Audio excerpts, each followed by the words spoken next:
দেখেছি, এদেশে আমরা জাতীয় পার্টিকে দেখেছি, তারা কেউ মানুষের ভাগ্যের পরিবর্তন করতে পারে নাই, মুক্তিযুদ্ধের প্রকৃত চেতনা বাস্তবায়ন করতে পারে নাই। এবার একটা চেতনা বাকি আছে, যেই চেতনার নাম ইসলাম। ইসলামকে রাষ্ট্র ক্ষমতায় নিয়ে সব দুর্নীতি দুঃশাসনের অপসারণ করবো ইনশাআল্লাহ। সোহরাওয়ার্দী উদ্যানের এই লক্ষ্য জনতার কাছে প্রথম যে কথা আমি বলবো সেটা হলো 2024-এর জুলাই আগস্টের গণবিপ্লবের পর আমরা একদল খুনিকে তাড়িয়েছি, তাড়ানোর 9 মাস হয় নাই আর একদল খুনি বাংলাদেশে তৈরি হয়ে গিয়েছে। আমরা একদল চাঁদাবাজকে তাড়িয়েছি, বাংলাদেশে আরেকদল চাঁদাবাজ তৈরি হয়ে গিয়েছে।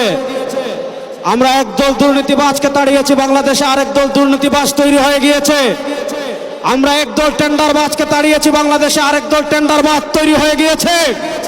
আমরা একদল ভারতের দালাল তৈরি করেছি, আরেকদল তাড়িয়েছি, আরেকদল দালাল তৈরি হয়ে গিয়েছে। শেখ হাসিনা ভারতের দালালি করে ব্রিফকেস নিয়ে পালিয়েছে।